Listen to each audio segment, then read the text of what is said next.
Hujambo mtazamaji wa Bongo Brothers, karibu kwenye News Trend kwa siku ya leo.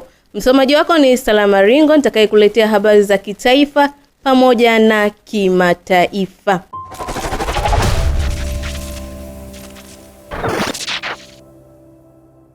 Chama cha ACT Wazalendo kinatarajia kutoa uamuzi hii leo Oktoba 16, 2025 kuhusu mwelekeo wa wanachama wake kwenye nafasi ya urais, ikiwa ni baada ya uamuzi wa Mahakama Kuu kulikataa shauri la Mpina kutaka arejeshwe kugombea urais.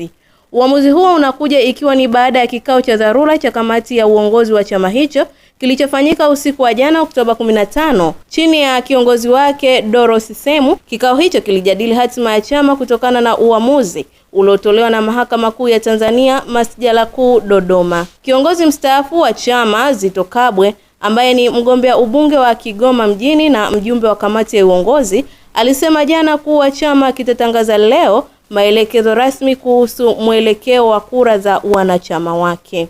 Mkuu wa mkoa wa Dar es Salaam Albert Chalamila amesema Dar es Salaam ipo salama na kuwataka wananchi kupuuza taarifa zinazosambaa mitandaoni kuhusu wito wa maandamano. Chalamila amewataka wananchi kushirikiana na serikali kulinda miundombinu ya umma na kuepuka vitendo vya uhalifu, akibainisha kuwa maendeleo endelevu yanahitaji ushirikiano wa karibu kati ya serikali na wananchi. Katibu mkuu wa Wizara ya Mawasiliano, Teknolojia, Habari, Bwana Mohamed Hamisi Abdullah amesema serikali imejipanga kuhakikisha Watanzania wote, hususan wanaoishi vijijini na maeneo ya mipakani, wanapata huduma za mawasiliano ya uhakika ili kuboresha maisha yao na kukuza uchumi wa taifa. Akizungumza wakati wa ziara ya kukagua hali ya mawasiliano mkoani Songwe katika vijiji vya Kapele, Lwendwe, Pandekati na kituo cha forodha cha mpaka wa Tunduma aliyoifanya Oktoba 15, 2025, Bwana Abdullah alisema ni wajibu wa wizara hiyo kuhakikisha changamoto zote za upatikanaji wa mitandao zitatatuliwa kwa haraka ili wananchi waweze kunufaika na fursa za kidijitali.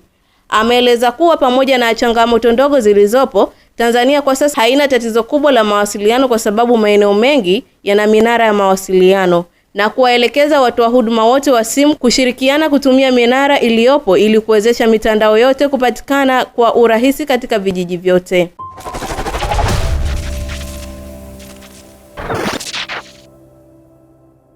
Na tukihamia katika anga la kimataifa, serikali ya Kenya imetangaza Ijumaa Oktoba 17, 2025 kuwa sikukuu ya umma kwa heshima ya aliyekuwa waziri mkuu Raila Odinga aliyefariki dunia jana akipatiwa matibabu nchini India. Katika tangazo maalum la gazeti la serikali namba 15007 iliyochapishwa mapema leo Alhamis, katibu wa baraza la mawaziri wa mambo ya ndani na utawala wa kimataifa Kipchumba Murkomen ametangaza tamko hilo chini ya kifungo cha 3 cha sheria ya likizo ya umma sura namba 110.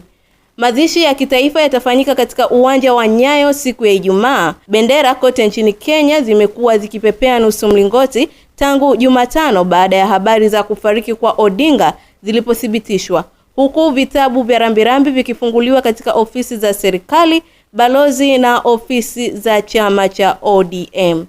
Raila Odinga, ambaye alikuwa na umri wa miaka 80, aliwahi kuwa waziri mkuu wa Kenya mwaka 2008 hadi 2013 chini ya serikali ya muungano kufuatia uchaguzi wa urais wa 2007 uliokumbwa na utata.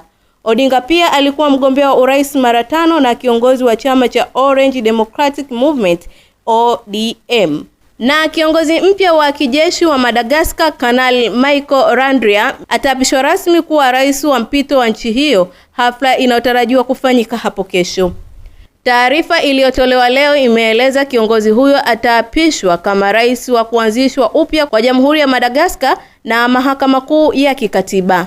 Hayo yanajiri baada ya kufanyika mapinduzi ya kumuondoa madarakani Rais Andry Rajoelina aliyokimbia nchi baada ya wiki kadhaa za maandamano ya umma kufuatia uhaba wa maji na kukatika kwa umeme. Kwa mujibu wa Benki ya Dunia, miongoni mwa mambo mengine, waandamanaji wa Madagascar wamelalamikia kuwa upatikanaji mdogo wa elimu ya juu, ufisadi wa serikali na umaskini ambapo unaathiri takribani watu 3 kati ya 4. Mwisho wa News Trend kwa siku ya leo. Msomaji wako ni Salama Ringo, lakini pia unaweza kutufuatilia kupitia mitandao yetu ya kijamii ambayo ni Instagram Bongo Brothers TZ, YouTube Bongo Brothers TZ, na pale kunako TikTok kwa jina la Bongo Brothers TZ.